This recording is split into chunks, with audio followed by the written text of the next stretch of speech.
Hello. हाँ hello भैया। हाँ बाबू प्रणाम। खुश रहो। का समाचार बहू? दूगो न्यूज बावे, एगो बैड न्यूज बा एगो गुड न्यूज बा, कौन सुनाई?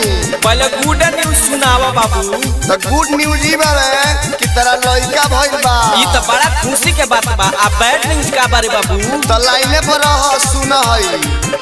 भैया हो भौजी बनावत रहवी हलुआ, भैया हो भौजी बनावत रहवी हलुआ, तले जनम ले हुए बेटा तोहर कलुआ, तले जनम ले हुए बेटा तोहर कलुआ, मुहवा बुझाता ऊपर हवे जैसे भलुआ, मुहवा बुझाता ऊपर हवे जैसे भलुआ, तले जनम ले हुए बेटा तोहर कलुआ, तले जनम ले हुए बेटा तोहर कलुआ।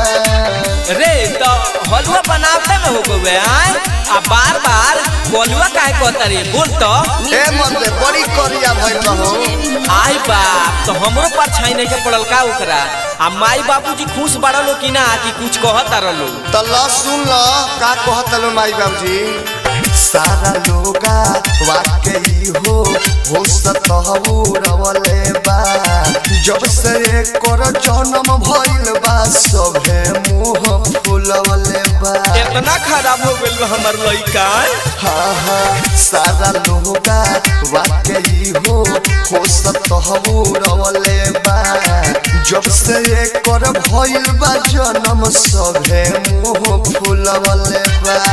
सोचनी सन गोर हुई जैसे होला यलुआ, सोचनी सन गोर हुई जैसे होला यलुआ, तले जनम ले हुए बेटा तोहर कलुआ, भैया हो जनम लिहलस बेटा तोहर कलुआ। हमरा उम्मीद पर सब पानी फिर गई। अपना भाभी से बात कराओ तो अबे। ए भैया भौजी से बात ना होई, अभी मुसौरी में बानी, 7 दिन के बादे बात होई। ए बाबू तो बाबू के फोटो भेज दो आ पैसा भेज दी, छठिया में खर्चा कर दे नू। जिला जवार में तहरा लइका के भइल बा बहुते चारा चार, लाज लागता कैसे देखाई भैया कैसे करबो खर्चा। आ सही कहता रा का खर्चा होई अब? जिला जवार में तहरा लइका के भइल बा बहुते चारा चार, लाज लागता कैसे देखाई भैया कैसे करबो खर्चा।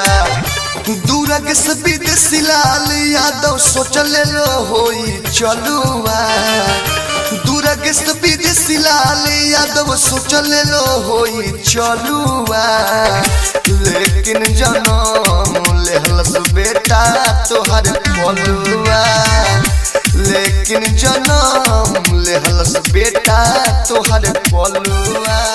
Balaji recording studio.